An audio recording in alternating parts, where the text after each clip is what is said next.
Boker Tov. Alors, nous sommes le 29 Tammuz et bien évidemment, chaque histoire est racontée par la délivrance Bekarov de Ori Ben Enaf, Tal Ben Itza, Omer Ben Chili, ainsi que tous nos protégés, la protection du soldat Yonatan, Shimon, Ezra Ben Eninor, ainsi que tous nos soldats, la protection du Ham Israël, la Refoua Shelema d'Avigdor Ephraim Ben Ravarana, Ruth Batrared Yehudit Lou Batsara, Tzipora Ahava Batsara, Abraham Yehoshua, Eshil Ben Inda Yala, la Refoua Shelema Bekarov de tout malade, Elinu Lishmato, Alon Lulu Benira, toutes nos victimes de ces attentats, tous nos regrettés défunts, tous nos tzadikim et tous mes ascendants tzatzal, que leur âme repose en paix. Vous savez sûrement qu'aujourd'hui c'est le dernier jour du mois de Tammuz et que demain, à partir de ce soir, nous serons Rosh Chodesh Av. Avant de commencer, je voudrais vous dévoiler un secret que nos sages nous ont enseigné. Tout celui qui étudie la Torah et pratique mes mitzvot dans la pauvreté finira par le faire dans la richesse. Je vais vous expliquer ce que cela veut dire. Quand Hachem voit un homme pauvre qui n'a pas beaucoup d'argent, s'efforcer pourtant d'étudier la Torah, il le comble d'argent pour qu'il puisse étudier la Torah dans la richesse. L'histoire d'aujourd'hui va justement nous parler d'un tel homme. Alors chut, nous allons commencer. Il y a un homme qui s'appelait Yaakov Adida. C'était un homme simple qui n'avait jamais étudié la Torah de sa vie et qui effectuait un travail très difficile. Le nettoyage des égouts et des poubelles. Il avait un fils qui l'aidait dans ses rudes travaux et qui s'appelait Naphtali. Ce dernier avait environ 10 ans et il n'avait jamais étudié dans aucune école ou aucun Talmud Torah. C'est pourquoi il ne savait même pas lire. Un jour, il lui est arrivé une épreuve difficile. Son père Yaakov marchait avec lui alors qu'il tenait en main un ustensile recouvert de boue et d'argile. Soudain, il a trébuché sur une pierre et est tombé. Au même moment, le grand sage Rabbi Yitzhak El-Haïr est passé vêtu de ses nobles habits. Que s'est-il passé? Quand Yaakov est tombé, les saletés qui se trouvaient sur son ustensile ont éclaboussé le vêtement de Rabbi Yitzhak. Tous les passants qui se trouvaient là ont tout de suite essuyé le vêtement du Rav et ont réprimandé Yaakov en lui disant « Qu'avez-vous fait? Vous n'avez pas honte? Vous avez sali tout le vêtement du Rav. » Naphtali, en voyant la scène, a eu si honte qu'il s'est mis à pleurer. Il a aidé son père à se relever, lui a essuyé un peu sa chemise et est rentré avec lui à la maison. Quand ils sont arrivés, Naphtali a raconté à sa mère ce qui s'était passé et elle s'est mise à pleurer elle aussi.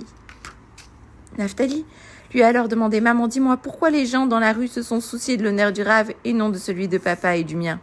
Le Rav est-il plus important que nous ?»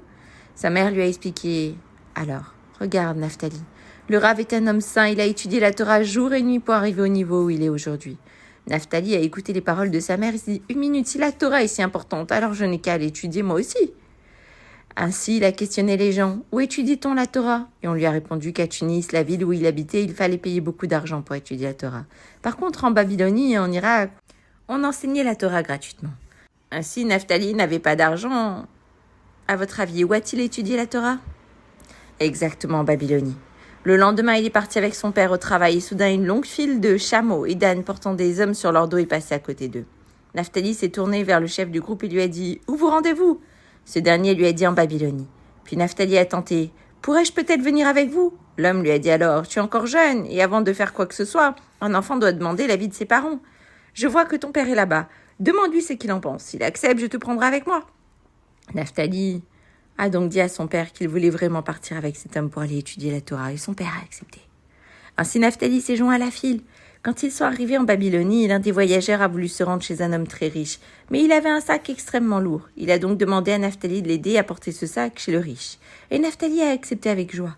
Quand ils sont arrivés, l'enfant a posé le sac devant la porte et s'est apprêté à partir, mais le riche lui a dit « Une minute, rentre manger quelque chose et te reposer de ton voyage. » Plus tard, le riche lui a demandé « Dis-moi, mon garçon, qu'est-ce qui t'amène en Babylonie ?» Naphtali lui a alors raconté son histoire, que son père était tombé et qu'il avait décidé de venir étudier la Torah en Babylonie.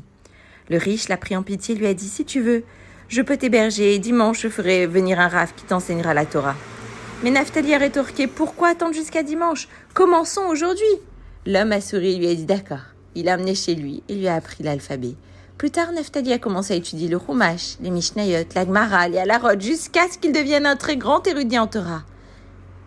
Quelques années plus tard, le roi d'Irak est mort et ses fils se sont fait la guerre les uns contre les autres pour lui succéder. À cause de cette guerre, les Juifs ont été obligés de fuir dans toutes sortes de grottes pour se cacher. Rabbi Naphtali, lui aussi, est allé se cacher dans une grotte et lui est arrivé là-bas quelque chose d'extraordinaire. En s'enfonçant dans la grotte, il a découvert un coffre rempli de perles et de pierres précieuses. Après la guerre, il a pu rentrer chez lui, en Babylonie, en possession d'un véritable trésor. Dès qu'il a franchi le seuil de sa maison, il a tout de suite envoyé une lettre à ses parents, les invitant à le rejoindre en Babylonie.